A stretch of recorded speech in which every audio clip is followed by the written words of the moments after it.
നമ്മൾ ഇന്ന് പോകുന്നത് നിഗൂഢത നിറഞ്ഞ ഒരു മഠത്തിലേക്കാണ്. പണ്ട് മലമുകളിൽ മഞ്ഞു മൂടിക്കിടന്ന ഒരു പഴയ മഠമുണ്ടായിരുന്നു. പുറമേ ശാന്തമെന്ന് തോന്നുമെങ്കിലും ആ മഠത്തിൻ്റെ ചുമരുകൾക്കുള്ളിൽ ഭയാനകമായ ചില രഹസ്യങ്ങൾ ഒളിഞ്ഞിരിപ്പുണ്ടായിരുന്നു. സെന്റ് ഗബ്രിയേഴ്സ് മഠം. അവിടെ ഉള്ള ഒരു പഴയ ഭൂഗർഭ അറയിൽ നൂറ്റാണ്ടുകളായി ഒരു ചെകുത്താൻ തളയ്ക്കപ്പെട്ടിരുന്നു.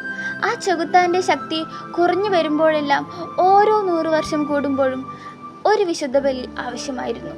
അല്ലാത്ത പക്ഷം ആ നാട്ടിലെ എല്ലാവരെയും അത് നശിപ്പിക്കും. മഠത്തിലെ പ്രധാന കന്യാസ്ത്രീയായിരുന്നു സിസ്റ്റർ ക്ലാര. മഠത്തിലെ കാര്യങ്ങൾ നോക്കുന്ന 2 പുരോഹിതന്മാരുണ്ടായിരുന്നു, ഫാദർ ബെനഡിക്റ്റും ഫാദർ തോമസും. മഠത്തിലെ അനാഥാലയത്തിൽ താമസിച്ചിരുന്ന 3 കുട്ടികളാണ് അമ്മുവും രാഹുലും മെറിനും. കുറച്ച് ദിവസങ്ങൾക്ക് ശേഷം മഠത്തിൽ വിചിത്രമായ കാര്യങ്ങൾ നടക്കാൻ തുടങ്ങി. രാത്രിയിൽ കുട്ടികൾ ഭീകരമായ സ്വപ്നങ്ങൾ കാണുന്നു. അവിടുത്തെ ചെടികളെല്ലാം കരിഞ്ഞുണങ്ങാൻ തുടങ്ങി. ഫാദർ ബെനഡിക്റ്റും ഫാദർ തോമസും എപ്പോഴും രഹസ്യാലോചനകളിലാണ്. സിസ്റ്റർ ക്ലാര കുട്ടികളോട് പറഞ്ഞു, രാത്രി ആരും മുറിക്ക് പുറത്തിറങ്ങരുത്, പ്രാർത്ഥനയിൽ മാത്രം ശ്രദ്ധിക്കുക. ഒരു രാത്രി കുട്ടികൾ ഫാദർമാരുടെ സംസാരം ഒളിഞ്ഞു കേട്ടു. ഈ നൂറ്റാണ്ടിലെ ബലിക്ക് സമയമായിരിക്കുന്നു.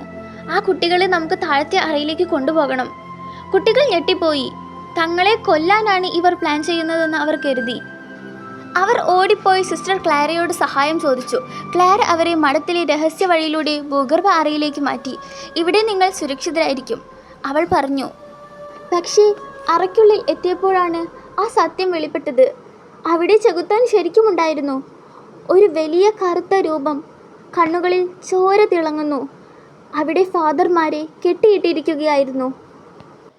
യഥാർത്ഥത്തിൽ ചെകുത്താനുമായി കരാറുണ്ടാക്കിയത് സിസ്റ്റർ ക്ലാരയായിരുന്നു. അവർക്ക് നിത്യയൗവനം ലഭിക്കാൻ വേണ്ടിയാണ് അവർ ആ ചെകുത്താനെ അവിടെ സംരക്ഷിച്ചിരുന്നത്. ഫാദർമാർ സത്യം അറിഞ്ഞപ്പോൾ ക്ലാര അവരെയും ബന്ധിതയാക്കി. ഇപ്പോൾ കുട്ടികളെ ബലി കൊടുത്ത് തൻ്റെ ശക്തി വർദ്ധിപ്പിക്കാനാണ് ക്ലാര ശ്രമിക്കുന്നത്. ചെകുത്താൻ കുട്ടികളുടെ അടുത്തേക്ക് നീങ്ങി. പക്ഷേ അമ്മുവിൻ്റെ കയ്യിൽ ഒരു പഴയ കുരിശുണ്ടായിരുന്നു, അവളുടെ അമ്മ നൽകിയ വിശുദ്ധമായ ഒന്ന്.